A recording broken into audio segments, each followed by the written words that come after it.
तो guys alpha institute के official YouTube channel में आप सभी का स्वागत है।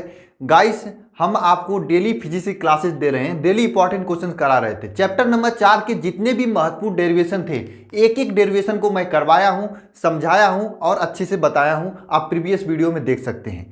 साथ में गाइस चैप्टर नंबर 4 के अति लघु उत्तरी प्रश्न, लघु उत्तरी प्रश्न सभी प्रश्न करा दिया हूं। बचा है तो बहुविकल्पी प्रश्न, वो भी मैं आगे चल के करा दूंगा। पहले मैं सोच रहा हूं कि जो लॉन्ग टाइप आंसर हैं या फिर ये जो लघु उत्तरी, अति लघु उत्तरी, ये सभी प्रश्न तैयार करा दूं। उसके बाद जो बहुविकल्पी प्रश्न अपने से कुछ तैयार हो जाएंगे, कुछ हम बता देंगे आपको, तो हो जाएगा।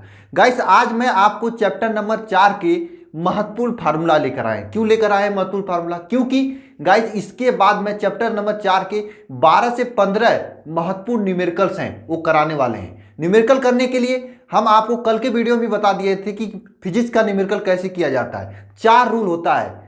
कलेक्शन, पहला रूल होता है कलेक्शन, दूसरा रूल होता है फार्मूला सिलेक्शन, तीसरा रूल होता है यूनिट करेक्शन और चौथा रूल जो कि लास्ट रूल कैलकुलेशन होता है। गाइस मैं ये चारों रूल के बारे में कल के वीडियो में बता चुका था और मैं उसी रूल के अनुसार पूरे फिजिक्स का हम न्यूमेरिकल कराने वाला हूं। गाइस अगर इस रूल को फॉलो करते हुए आप न्यूमेरिकल कर लेते हैं तो फिजिक्स के न्यूमेरिकल का जो डर होता है आपके अंदर वह खत्म हो जाएगा। साथ में मैं बता दूं आपके एग्जाम में जो फिजिक्स का न्यूमेरिकल अच्छा खासा मार्क में भी पूछा जाता है।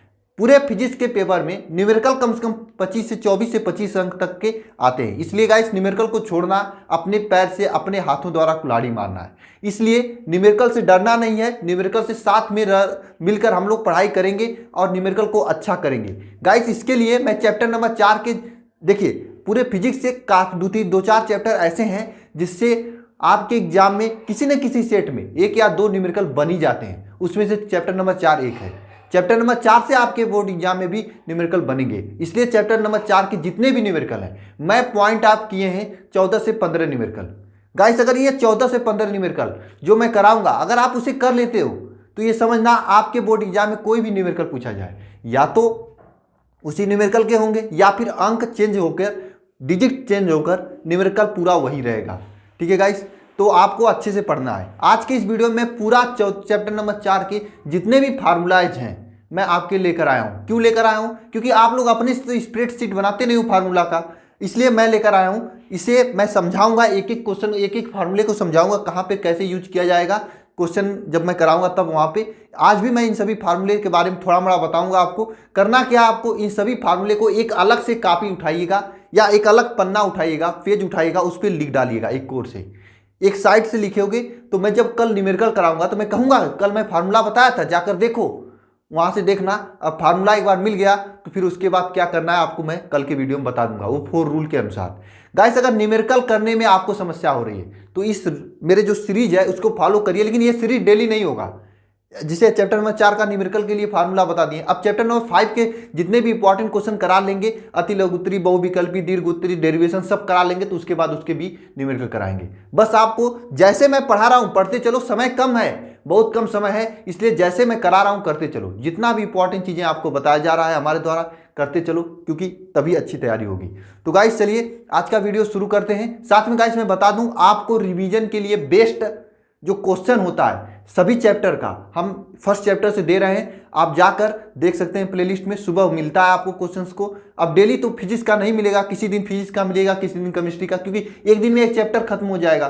तो आपको क्या करना है, उन सभी क्वेश्चंस को लेकर अपने से उन सभी क्वेश्चंस को तैयार करना है। जब भी मैं उस चैप्टर का पढ़ाऊंगा, जिसे चैप्टर नंबर 4 पढ़ा रहा हूं, जब मैं उस चैप्टर का पढ़ाते हुए वहां पे पहुंचूंगा तो मैं उस चैप्टर का सभी क्वेश्चन जो मैं आपको दिया रहूंगा बता दूंगा। एक बार क्वेश्चन लेकर आप अपने से पढ़ोगे, एक बार मैं बताऊंगा, तो आपकी बेहतरीन तैयारी हो जाएगी। ये जो क्लासेज होती है शाम को होगी। ठीक है, तो चलिए आज का शुरू करते हैं वीडियो। सबसे पहला फार्मूला था चैप्टर नंबर 4 में कि बायो-सेवर्ट का नियम। बायो-सेवर्ट का नियम कहां पे लग रहा था? मैं बताया था कि कोई भी धारावाही चालक है, ऐसे कोई चालक है, इस तरह से तार, इस तार के कारण उत्पन्न चुंबकीय क्षेत्र निकालना होता था, तो मैं बायो-सेवर्ट का नियम यूज किया जा रहा था। तो बायो-सेवर्ट के नियम के अनुसार मैं वहां पे पूरा अच्छे से डेरिवेशन कराया था। तो जहां पर भी ऐसे आपके क्वेश्चन पूछे कि किसी धारावाही चालक के कारण उत्पन्न चुंबकीय क्षेत्र, और वहां पर आपको धारा में, इस धारावाही चालक में जो करंट बह रही उसका मान दिया हो, लंबाई दिया हो, एंगल दिया हो, तो ये फार्मूला यूज करते हैं μ0/4π IDL sin θ/r²। क्या क्या है यहाँ पे देखिए, आई जो इस तार में जो प्रवाहित धारा हुआ है, डीएल क्या है, इस तार की लंबाई है, और साइन थीटा क्या है, इस तार के, मान लीजिए इस तार से कोई बिंदु यहाँ पर स्थित है P, यहाँ पर आपको चुंबकीय क्षेत्र ज्ञात करना है। तो ये इस तार से इस बिंदु P के बीच में थीटा कोण बन रहा है, तो यह थीटा कोण है। और R क्या है, इस तार और इस P के बीच की दूरी है। इस अनुसार से ये फार्मूला है पहला, बायो-सेवर्ट के नियम के अनुसार, ठीक है। सेकेंड फार्मूला मैं आपको बताने जा रहा हूं, सीधे धारावाही परिनालिका के कारण उत्पन्न चुंबकीय, क्या है, सीधे धारावाही चालक के कारण उत्पन्न चुंबकीय क्षेत्र। ये परिनालिका नहीं है, चालक के कारण उत्पन्न चुंबकीय क्षेत्र है। गलती से लिखा गया है परिनालिका, ये धीरे सीधे धारावाही चालक के कारण उत्पन्न चुंबकीय क्षेत्र है, इसे आप लोग चालक कर लीजिएगा, ठीक है। तो चालक के कारण उत्पन्न चुंबकीय क्षेत्र का सूत्र यहां पर लिखा गया है। ये कोई चालक है, चालक का मतलब वो एक तार है, इसके कारण कोई सी बिंदु पर उत्पन्न, मान लीजिए ये बिंदु P है, इस पर उत्पन्न चुंबकीय क्षेत्र अगर आपको निकालने के लिए कह दिया जाए, टेंशन मत लेना, इस फार्मूले को लिख लेना, याद कर लेना फार्मूले को, जब मैं क्वेश्चन कराऊंगा तो अच्छे समझ में आ जाएगा, ठीक है। तो कैसे निकालोगे चुंबकीय क्षेत्र इस बिंदु P पे, इस फार्मूले का यूज करके, म्यू 0 I क्या है, इसमें जो धारा प्रवाहित हो रही है वह धारा है, अपान 4 पाई R क्या है, इस बिंदु, इस तार से इस बिंदु P के बीच की दूरी R है, म्यू 0 I अपान R। यहाँ पे देखिए साइन φ1 प्लस साइन φ2, साइन φ1 क्या है, ये जो एंगल है, ये तार जो इस P से के साथ जो एंगल बना रहा है वो φ1 है, ऊपर वाला φ2 है, ठीक है। इस अनुसार ये फार्मूला यूज किया जाता है। नेक्स्ट क्वेश्चन क्या, नेक्स्ट फार्मूला क्या आपका, वृत्ताकार धारावाही चालक के कारण केंद्र पर उत्पन्न चुंबकीय क्षेत्र। वृत्ताकार धारावाही चालक के कारण केंद्र पर उत्पन्न चुंबकीय क्षेत्र, देखिए कोई वृत्ताकार इस तरह से धारावाही चालक है, इसके कारण केंद्र पर उत्पन्न चुंबकीय क्षेत्र ज्ञात करना हो तो आपको फार्मूला यूज करना होगा, म्यू 0 NI अपान 2R। R क्या है, इसकी त्रिज्या है, I क्या है, इसमें जो धारा प्रवाहित की जा रही है, ठीक है। N क्या है, कोई वृत्ताकार तार है तो उसको कई फेरे में अगर हम वृत्त बना दें तो वो N उस फेरों की संख्या है। बोलिए समझ में आ रहा है आप लोगों को, आ रहा होगा। नेक्स्ट क्वेश्चन की ओर चलते हैं, एम्पियर का परपति नियम। एम्पियर का परपति नियम आपको मैं बताया था, इस नियम के अनुसार इसका डेरिवेशन भी मैं कराया था, अच्छा खासा इसका डेरिवेशन भी कराया था मैं। और ये एम्पियर का जो परपति नियम है, ये नियम पूछता भी है आपके बोर्ड एग्जाम में डेरिवेशन के साथ, इसलिए इसे तैयार कर लेना, ठीक है। नहीं अगर अभी तक तैयार है आप जाकर देख लेना वीडियो, प्रीवियस वीडियो में। एक बार मैं नियम बता देता हूं क्या है। उनके नियम के अनुसार किसी भी बंद परिपथ का सीमा के अंदिश रेखीय समाकलन, किसी भी बंद परिपथ का सीमा के अंदिश रेखीय समाकलन, किसी भी बंद परिपथ में उत्पन्न चुंबकीय क्षेत्र के सीमा के अंदिश रेखीय समाकलन क्या होता है, उस परिपथ से परिबद्ध धारा का म्यू नॉट गुना होता है। ये होता था एम्पियर का नियम। ये जो नियम था एम्पियर का वो गॉस के नियम के अनुसार है। इसे मैं अच्छे से बताया था आप लोगों को, टेंशन मत लेना, जाकर वीडियो देख लेना और ये यहाँ पे लिख लेना म्यू 0, ये B dot DL is equal to mu 0 I। आपको वहाँ पे समाकलन करने भी मैं बताया था बायोलॉजी वालों के लिए स्पेशली, ठीक है। नेक्स्ट मैं यहाँ पर बताया था आपको, नेक्स्ट फार्मूला है क्या, आपको इस चैप्टर का जो आपको याद रखना है क्या, अनंत लंबाई के तार के कारण उत्पन्न चुंबकीय क्षेत्र। कोई तार है बहुत अधिक लंबा है, अनंत लंबा है, उसके कारण उत्पन्न चुंबकीय क्षेत्र, उसके कारण उत्पन्न चुंबकीय क्षेत्र आपको ज्ञात करना, तो क्या होगा, B is equal to mu 0 I upon 2 pi R। B is equal to mu 0 I upon 2 pi R, अनंत लंबाई के तार के कारण चुंबकीय क्षेत्र। यहाँ पर जो तार था सीधे धारावाही चालक तार था, इसकी लंबाई लिमिट थी, लेकिन यहाँ पर जो तार है वह अनंत लंबाई है। अनंत लंबाई के कारण उत्पन्न चुंबकीय क्षेत्र ज्ञात करना है तो फार्मूला यूज करोगे mu 0 I upon 2 pi R।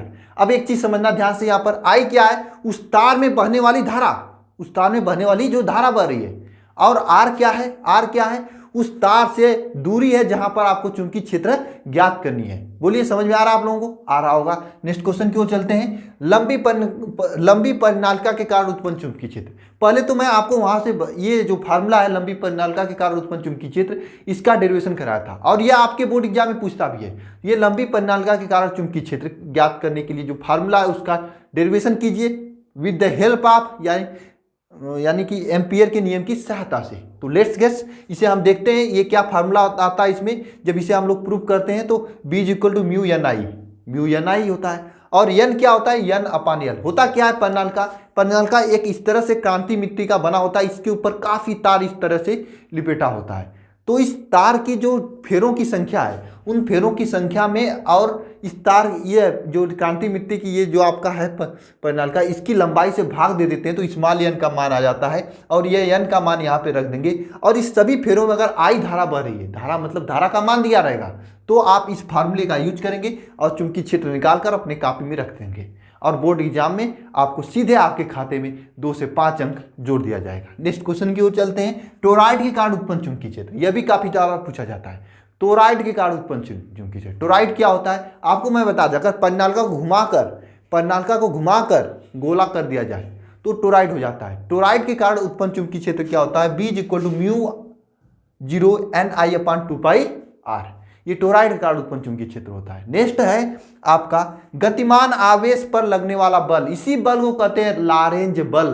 ठीक है, गतिमान आवेश के कारण उत्पन्न चुंबकीय क्षेत्र पर चुंबकीय बल क्या होता है, लारेंज बल कहा जाता है। ये फार्मूला क्या होता है, Q = Q × V × B, या फिर QVB sin थीटा, इस तरह से लिख सकते हैं। एक चीज समझना, अगर कोई आवेश है किसी चुंबकीय क्षेत्र में, 3 कंडीशन हो सकता है कि ये जो थीटा का कोण यहाँ पर, ये जो थीटा का कोण यहाँ पर 0 अंश हो, 90 अंश हो, या फिर 90 अंश से अधिक हो। ये थीटा इज इक्वल टू या थीटा इज इक्वल टू, ठीक है, 90 अंश से अधिक हो। ये 3 कंडीशन है। तीनों कंडीशन में इसकी जो है बल के कारण इसकी दिशा परिवर्तित हो जाती है। अगर कहीं पे किसी चुंबकीय क्षेत्र में कोई आवेश है, वह आपका 0 अंश बनाकर जा रहा है, अगर वह 0 अंश बनाकर जाएगा तो उसकी रेखा क्या होगा, सरल होगा, सरल रेखा पे चलती है। 90 अंश बनाकर जाता है तो क्या होगा, तब इसकी वृत्ताकार होगा, इसकी रेखा जो है वृत्ताकार होगा। अगर 90 अंश से भी अधिक जाकर अंदर जाता है, क्वेश्चन में ऐसा कहे और उसकी दिशा आपको बताना हो, उसकी मतलब उसका जो क्षेत्र बताना हो, तो क्या लिखोगे यहां पर, कुंडलीकृत। इस प्रकार से होता है। तीनों कंडीशन है, 0 अंश पे सरल, 90 अंश पे वृत्ताकार, 90 से अधिक पर कुंडलीकृत। ठीक है, नेक्स्ट है धारावाही चालक पर लगने वाला बल, F = IBL, इसे हम लोग कहते हैं bill sine theta, BIL, bill sine theta, याद कर लेना, ये बिल साइन थीटा लगने वाला बल है। ठीक है, धारावाही चालक पर लगने वाला बल, कोई ऐसे धारावाही चालक है, ठीक है, जैसे मान लीजिए आपके घर में कोई तार है, तार के कारण तार के चारों तरफ चुंबकीय क्षेत्र लगा दिया जाए और उस तार की लंबाई L हो, इसमें I धारा बह रही है, चुंबकीय क्षेत्र क्या B हो, तो इस तार पर लगने वाला जो बल है वह BIL, बिल साइन थीटा के जरिए निकाला जाता है। नेक्स्ट क्वेश्चन क्या है, चुंबकीय क्षेत्र में गतिमान कण पर, जो कोई चुंबकीय क्षेत्र है उसमें कोई कण गतिमान है, कोई आवेशित कण गतिमान, तो उसकी अगर त्रिज्या पूछे तो क्या निकालेंगे, mv/qb। इसको हम प्रूव करके भी बता सकता हूं, लेकिन नहीं बताऊंगा, आप फार्मूला याद कर लीजिए, जरूरत पड़ेगी मैं आगे चल के बता दूंगा जब न्यूमेरिकल कराऊंगा। ठीक है, नेक्स्ट क्वेश्चन है time period T = 2πm/qb। Time period T अगर निकालना हो तो T 2πm/qb। आपको मालूम है कि आवृत्ति टाइम पीरियड का रेसिप्रोकल होता है, तो टाइम पीरियड का रेसिप्रोकल होता है तो आवृत्ति n = qb/2πm हो जाएगा। नेक्स्ट लास्ट है जो कि आपका दो समांतर धारावाही चालक तार के बीच लगने वाला बल, जो कि मैं परसों आपको इसका डेरिवेशन कराया था, वह क्या है, F, दो समांतर धारावाही चालक तार के बीच लगने वाला बल F/L = μ0/2πI1I2/r। इसका मतलब क्या होता है, इस तरह से दो समांतर धारावाही चालक रख ले लें, दिखाई दे रहा होगा, दो समांतर धारावाही चालक ले लेते हैं, इन दोनों चालक में मान लीजिए आपको दोनों में एक ही दिशा में I1 और I2 धारा बह रही है, तो इनके बीच एक बल लगता है। बल आकर्षण भी हो सकता है, प्रतिकर्षण भी हो सकता है, ये डिपेंड करता है कि धारा किस दिशा में जा रही है। अगर दोनों में समान दिशा में जा रही है धारा तो उनके बीच एक बल लगेगा, अगर विपरीत दिशा में जा रही है तो उनके बीच अलग बल लगेगा। जरा कमेंट बॉक्स में कमेंट करके बताना, मैं वहां पर आपको मैं बताया था कि दोनों तारों में अगर समान दिशा में धारा बह रही है तो आकर्षण होगा या प्रतिकर्षण, विपरीत दिशा में धारा बह रही तो आकर्षण होगा या प्रतिकर्षण। जरा आप कमेंट बॉक्स में कमेंट करके बताना, मैं जानना चाहता हूं कितने लोग डेली क्लास में आते हैं, अगर क्लास में आओगे तो याद होगा। ठीक है, तो इनके बीच अगर एक बल लगता है, वह बल क्या होता है, F/L। क्या, इन दोनों तार की लंबाई, जिस भी तार की आपको बल ज्ञात करना है, अगर इस तार पे निकलना है तो इसकी लंबाई रखोगे, अगर इस तार की निकलना है तो इसकी लंबाई रखोगे, होता है μ0/2π। इसके बाद I1 I2/r, I1 I2 क्या है, इसमें बहने वाली धारा, R क्या है, इनके बीच की दूरी, तो इन दोनों तार के बीच लगने वाला बल हो गया। इस तरह से ये फार्मूलेज हुए हैं। इन सभी फार्मूला आप एक बार लिख लीजिए अपने कॉपी पर। हट जाता हूँ, स्क्रीनशॉट लेना तो स्क्रीनशॉट ले लीजिए। लेकिन ये फार्मूला हम कितने दिन बाद इस फार्मूले पर आधारित न्यूमेरिकल कराएं, जरा कमेंट बॉक्स में मुझे लिख कर बताना कि कल से मैं न्यूमेरिकल इसका शुरू कर दें। अगर आप लोग कमेंट करोगे तो मैं 1-2 दिन बाद न्यूमेरिकल कराऊंगा, लेकिन जब मैं न्यूमेरिकल कराऊंगा मैं सोचता हूं जितने भी स्टूडेंट देखते हैं सभी लोग ये फार्मूला याद करा लें। अगर याद है तो भी कमेंट बॉक्स में कमेंट करिए। और डेली क्लासेज होंगी, कभी कभी क्लासेज नहीं हो पाती हैं। इसका वजह क्या होता है कि जानते हैं, थोड़ी मोड़ी टेक्निकल एरर है, ये सब टेक्निकल चीज़ें हैं, कभी कभी समस्याएं आ जाती हैं, ठीक है, नेटवर्किंग की समस्या आ जाती है, काफ़ी सारी चीज़ें मिलकर आपको क्लासेज दी जाती हैं। क्लास के लिए आपको नेटवर्क होना चाहिए, क्लास के लिए आपको लाइट तो होता ही, मान लीजिए लाइट, इन्वर्टर लाइट होता ही। सबसे बड़ी मेन इशू आता है नेटवर्क का, ठीक है। जल्दी नेटवर्क सही हो जाएगा, लेकिन टेंशन मत लेना, नेटवर्क चलते आपकी क्लास 1-2 दिन बंद भी होती है तो मैं उसको कवर करा दूंगा एक्स्ट्रा क्लास लेकर, उसका आप लोग टेंशन मत लेना, वो मेरे को टेंशन होना चाहिए, ठीक है। इन सभी चीज़ों को बार बार देखो, रिवाइज करो, पढ़ाई करो, समय बहुत कम बचा है। मिलते हैं नेक्स्ट वीडियो में। हाँ, केमिस्ट्री भी क्लास देखना मत भूलिएगा आप लोग। तो मिलते हैं नेक्स्ट वीडियो में, धन्यवाद।